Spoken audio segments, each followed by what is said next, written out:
Hello! So today I am going to be explaining all things base bumps to you guys. So we're just gonna jump right into it. So I've got my mannequin here. She has dark hair, as you can see. Normally this is gonna be done on a client that you just foiled, normally blondes. So you're gonna have a lot of blonde highlights in here. So I'm just gonna explain base bumps to you guys. So base bumps shifts the natural base from half a level to a level lighter. It's also gonna lift the hair warmer. So whenever you're lifting somebody's natural hair, it's definitely gonna be a bit warmer. It's definitely not gonna be an option for somebody that wants to be super cool. But it's gonna shift their natural base half a level to a level lighter. It diffuses foil lines and it can blend gray between foils. So it is nice if you're not wanting to do a root shadow, but you still wanna kind of blend your foils a little bit. It is going to help diffuse those foil lines and blend those foils a little bit. It is done with permanent color only with developer, either 6, 10, or 20 volume. 6 volume is gonna just give you a really slight lift. I do 6 volume. I actually have a client that I use a base bump with 6 volume and it just shifts her natural just a tad. So she's naturally like a level 5 and it just shifts it just a little bit. So it helps make us feel a little bit lighter, but without bringing a lot of warmth through the hair. So that is an option. If you're not wanting to like pull a whole lot of warmth from your base bump, you can use it with 6 volume and it just shifts their level just a tad.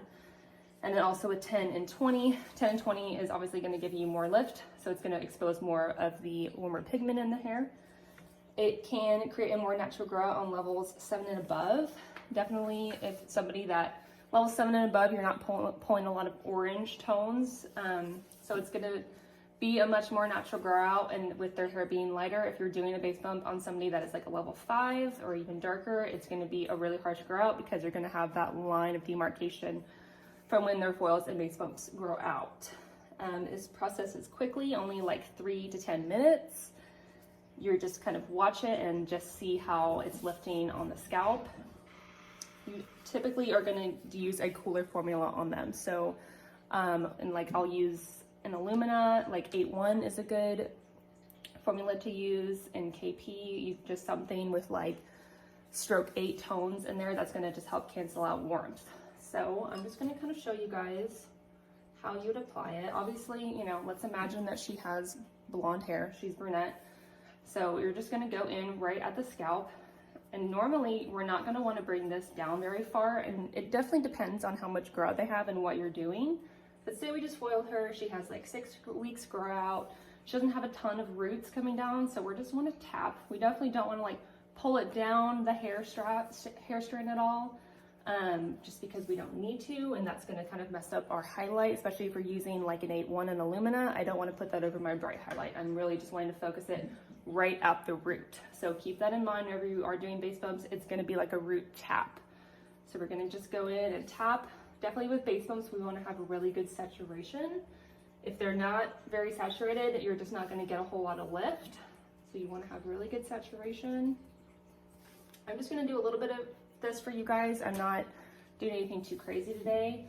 Around their hairline, I'm gonna touch on this. I'm gonna show you what we would do for a base bump and then also what we would do for like a root tap with a root shadow around the hairline. So you're just gonna bring your brush right to the hairline and you're just really just gonna tap barely. We don't wanna be bringing that up at all. This, let me get over here. This would be an example of what you wouldn't wanna do. Taking it up and like pulling it down. We don't wanna sweep it down like that. We don't wanna cover all those highlights that we're doing, especially if we're doing a base bump that's like a level 8 or 9. We don't wanna darken that up.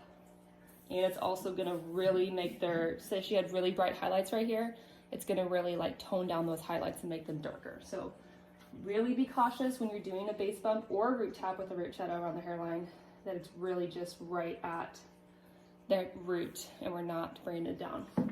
So I always just take my brush with my product on it, and I kind of touch right on, like almost at their skin, and I really just barely move my brush back and tap it. So that goes for base bumps around the hairline, and also if I'm doing a root shadow around the hairline, okay? So just super, super minimal. But again, we wanna make sure we're having really good saturation and everything's really covered. to just really barely baby tap that hairline.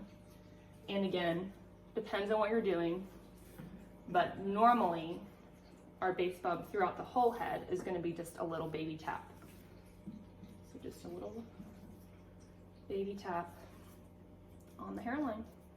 Make sure you have really good saturation. Let's see if I have anything else. I think that's really about it, guys. So yeah, all the things that I said before.